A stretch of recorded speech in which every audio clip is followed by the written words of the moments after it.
अरे, ये क्या कर दिया। एक समय की बात है, चिंटू अपने मम्मी पापा के साथ घर से कुछ ही दूरी पर स्थित एक बगीचे में घूमने गया था। बगीचे में लगे तरह तरह के फूल पौधे मन को सुकून देते हैं। जैसे वे फूल पौधे मन को मोहित करते थे, वैसे ही पक्षियों को भी आकर्षित करते थे। बगीचे में हर तरह की रंगीन तितलियां भी यहाँ वहाँ उड़ती नजर आती थी। चिंटू बगीचे में खेलने में मगन था, तभी उसकी नज़र एक खूबसूरत तितली पर गई, जो एक पौधे के इर्द गिर्द उड़ रही थी। उसी पौधे के एक टहनी से लटकता हुआ एक तितली का कोकून, तितली का अंडा जिसमें उसके बच्चे निकलते हैं, चिंटू को दिखाई दिया। वह उस कोकून को देखकर अचंभित हुआ और उस कोकून के पास जाकर बैठ गया।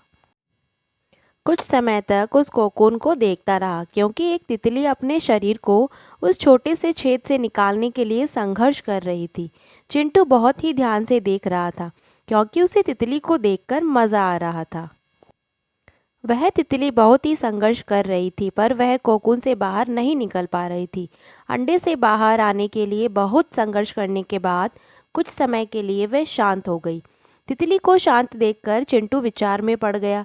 वह सोचने लगा कि शायद वह कोकून में अटक गई है, इसलिए बाहर नहीं निकल पा रही। उसे लगा तितली की मदद करनी चाहिए। चिंटू ने किसी चीज़ से कोकून के छोटे छेद को बड़ा कर दिया और वह तितली आसानी से बाहर आ गई। हालांकि उसका शरीर सूजा हुआ और पंख छोटे और सिकुड़े हुए थे।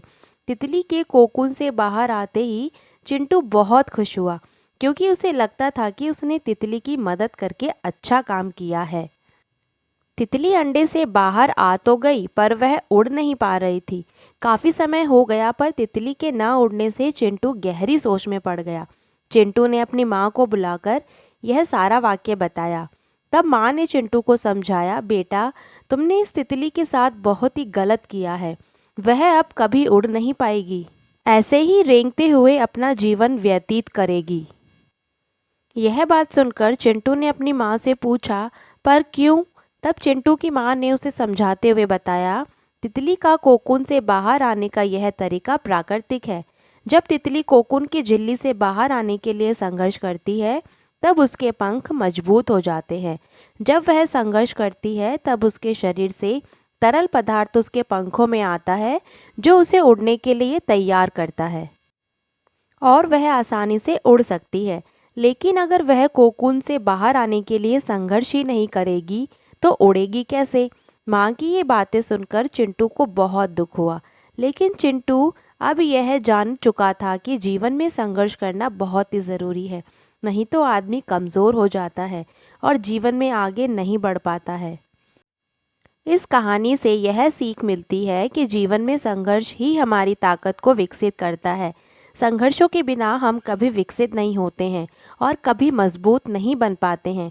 इसलिए हमारे लिए यह महत्वपूर्ण है कि हम स्वयं चुनौतियों का सामना करें और दूसरों की मदद पर निर्भर ना रहें। यह कहानी बताती है कि जब हम संघर्ष करते हैं, तभी हमें अपने बल और सामर्थ्य का पता चलता है। संघर्ष करने से ही हमें आगे बढ़ने का हौसला और आत्मविश्वास मिलता है।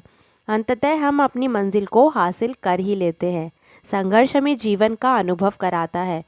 इस सतत सक्रिय बना संघर्ष का दामन थामकर न केवल हम आगे बढ़ते हैं, बल्कि जीवन जीने के सही अंदाज को, आनंद को अनुभव कर पाते हैं। आशा करते हैं तितली की यह संघर्ष की कहानी आपको जीवन में आगे बढ़ने के लिए मददगार साबित होगी। तो संघर्ष को लेकर आप कमेंट करके बताएं और वीडियो को लाइक करें और चैनल को सब्सक्राइब करके नोटिफिकेशन का बटन ज़रूर दबाएं। और ऐसी ही कहानियाँ और सुनने के लिए प्लेलिस्ट पे ज़रूर प्ले करें। Thank you.